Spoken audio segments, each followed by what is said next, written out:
Porque la imagen suya y de su empresa es importante para nosotros. Target Comunicación. Target Comunicación te ofrece mercadeo institucional, consultoría en comunicación pública, mercadeo político.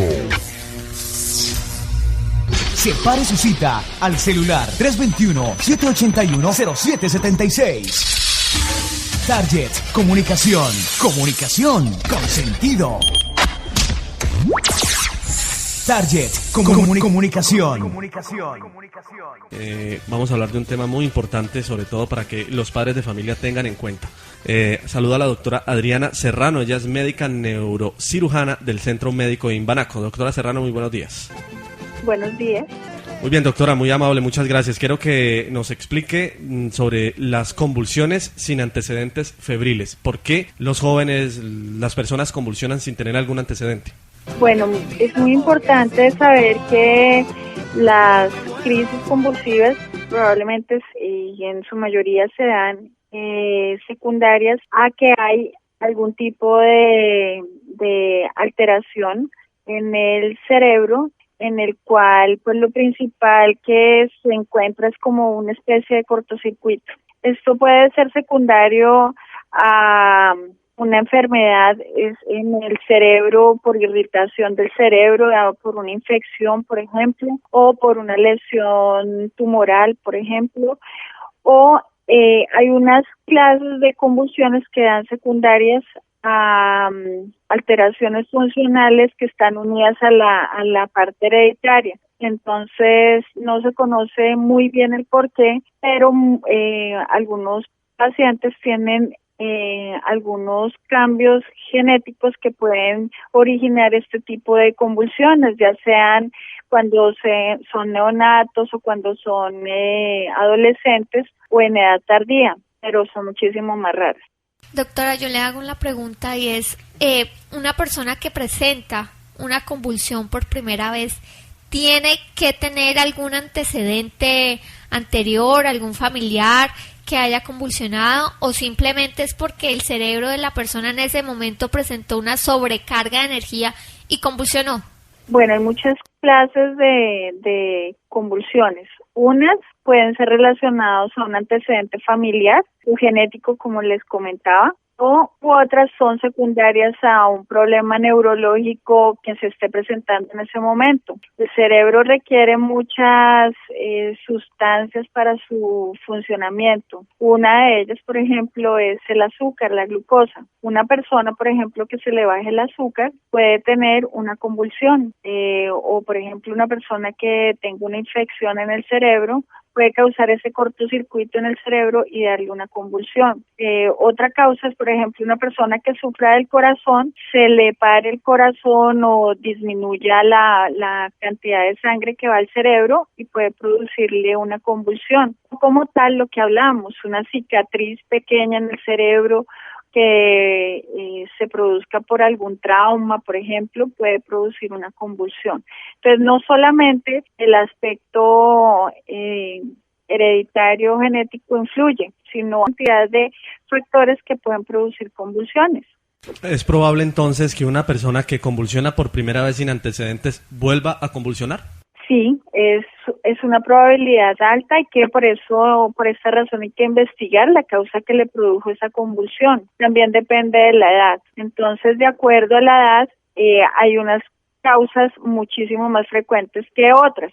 Sí, por ejemplo, en los niños recién nacidos menores de 1 año, nunca es normal una convulsión y siempre esos niños deben ser llevados al hospital o un centro donde se les haga un estudio muy profundo de por qué convulsionaron, porque de eso depende el estado neurológico posterior de los niños. O sea, no es que tenga una convulsión y sigamos tranquilos, sino siempre hay que estudiarlos. Lo mismo ya en los niños mayores, ya hay unos tipos de clases de convulsiones que están relacionadas ya sea con fiebre o no, o con algún tipo de infecciones, o simplemente porque son hereditarios. Entonces eso también lo tiene que investigar un especialista que se llama un neuropediatra. Y ya para las personas que son adultas o están en la época de la adolescencia, Hay otras que se originan también y tienen ese origen desde el punto de vista genético o relacionado con algunas enfermedades asociadas. Por eso es importante que las evalúe el neurólogo o un especialista en la rama de las neurociencias. Doctora Adriana, si una persona presenta una convulsión por primera vez sin tener antecedentes, ¿qué consecuencias y en qué plazo se pueden ver los efectos de esta?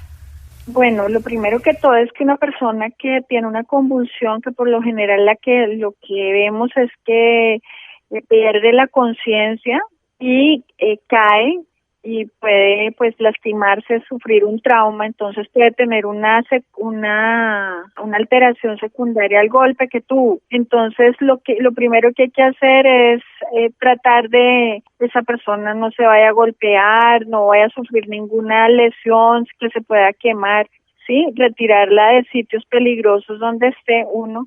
Dos, despejarle la vía aérea. ¿Cómo le despejamos la vía aérea? Por lo general se debe poner la persona de lado para evitar que la lengua se le vaya hacia atrás y obstruya la vía aérea, ¿sí? Lo otro que tenemos que estar pendientes es si esa persona, por ejemplo, tiene alguna enfermedad asociada a la convulsión, entonces para dar ese antecedente e inmediatamente llamar a los servicios de ambulancias que tengamos en nuestro sitio, ya sea pues en el sitio donde vivimos, para que nos ayuden. Eso más o menos es lo más importante. Una persona, más o menos una crisis puede durar 30 segundos, 1 minuto, máximo 3 minutos, pero una persona que no salga de esa crisis y continúe convulsionando, eso la puede pues llevar a la muerte. Entonces es muy importante que consulte inmediatamente un sitio, una institución de salud. Entonces eso es como lo más importante. Lo otro es que no hay que asustarse, pues da un poco de miedo, pero no hay que asustarse, sino tratar de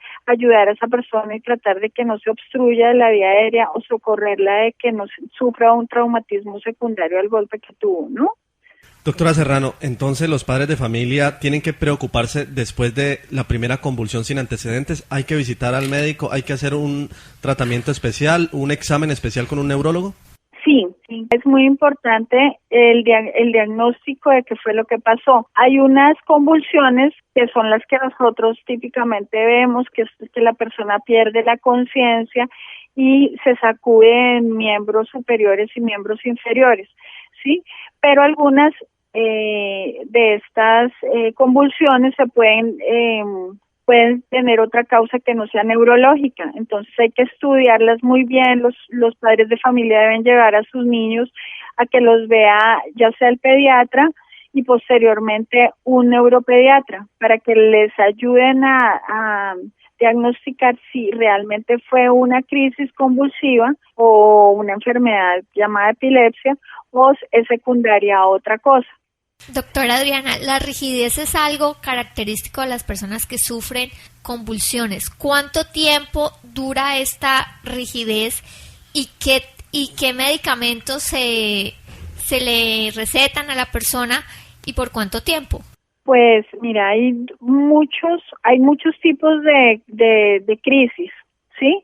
Unas son las que nosotros llamamos tónico-clónicas. Tónico-clónico quiere decir que el cuerpo se pone rígido y luego empieza a sufrir como unos espasmos, unas sacudidas en miembros superiores e inferiores. Y eso, como les comentaba, puede durar unos minutos, 2, 3 minutos, ¿sí?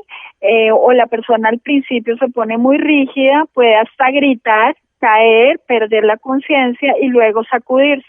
Eso más o menos puede durar un tiempo, pero no muy largo, ¿sí? Entre unos 3, 5 minutos máximo, y luego viene un episodio donde la persona entra como en un sueño muy profundo, sin moverse, sin ponerse rígida y no atiende. Eso ya es después de la crisis convulsiva, de una crisis típicamente que llamamos en medicina tónico-clónica. Pero pues estas crisis, como les comento, son muy cortas. Por lo general, si la persona se recupera, igualmente y es la primera vez que le pasa, es necesario consultar siempre al médico o al servicio de urgencias, porque como ya les comenté, hay muchas cosas que pueden producir este tipo de crisis. Depende de la edad y depende también de la condición previa de la persona. Pues doctora Adriana Serrano, muchísimas gracias por la explicación. Le deseo muy buen día. Muchas gracias a ustedes, que estén muy bien. Hasta luego.